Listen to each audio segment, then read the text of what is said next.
After months and months of waiting, we finally got a release for the Adventure Time Minecraft special, Diamonds and Lemons, July 20th. Just a little under a month away. This is great, because Cartoon Network is finally promoting their star show.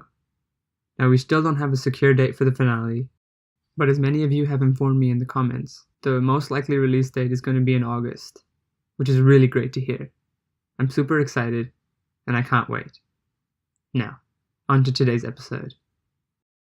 A few weeks ago, I made the very first Road to the Adventure Time finale, and in that I talked about Ice King and Finn becoming the unlikeliest of friends because they bonded over something that they love.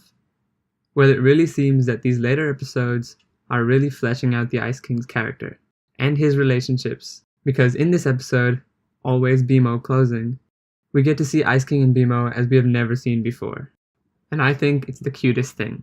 This episode really came as a surprise to me, because we have never really seen Ice King and BMO that close before.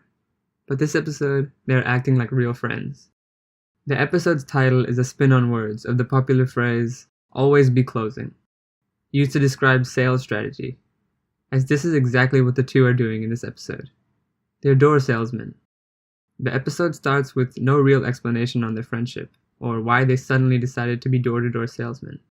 But it is super cool that they both agree that they can make a great team together. On their sales journey, they don't really talk to each other as much as, say, Finn and Ice King did in Bananas, but they definitely communicate. Despite not knowing why they're salesmen, I think we can all agree the two are very good partners. They seem to really understand each other, and they act accordingly. Here we get to see that communication in action. Jump! Right! Right again! Left! Jump! Jump! I know that these are just simple instructions BMO is giving Ice King, but the way the two interact remind me of Finn and Jake when they're using the Jake suit. But through this, BMO and Ice King do get lost. Now the episode kind of turns around a bit, because the two end up in Gumbald's lair. Now, at this point, we don't exactly know who Gumbald is, but we get a menacing vibe from him, and we know he is evil from his very brief appearances in the previous episodes. BMO is so excited to make a sale, he completely ignores Ice King and sells Finn's teeth anyway. This kind of took me back a little bit, because after collaborating so well in the beginning of the episode, BMO doesn't take the time to listen to Ice King, who would have told him not to sell these teeth, as they belong to Finn. But when they're back at the treehouse, and Gumbald's army of baby teeth are attacking, Ice King and BMO again share a very nice bonding moment. Hey, you're a great salesman. Evil babies are not a problem for you, they're an opportunity. Yeah! Ice King tells BMO he's a great salesman, reassures him and tells him not to get discouraged, leading him to remember that he had some hammers on him, allowing Finn and Jake to wipe out these babies. I think this bit is really cool, because after the very brief communication we received in this episode, we finally get some proper dialogue between the two, and it really builds their relationship. They both agree to meet the next day, but Finn disallows them, and then the episode ends with Gumball.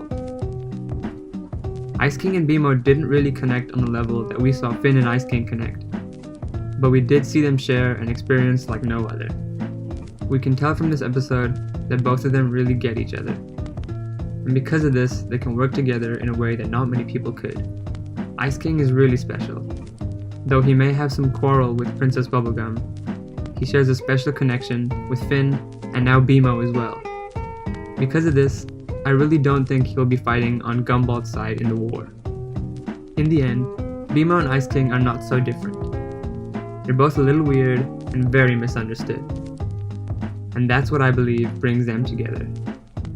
You would never think it on the surface, but deep down, both of them share many of the same qualities. Because of this, a very unlikely but special friendship formed. Now, I do hope you enjoyed this Road to the Adventure Time finale. Make sure to give this video a like, and please subscribe if you're new. The road to the finale is going strong, and would love to have as many people along for the journey.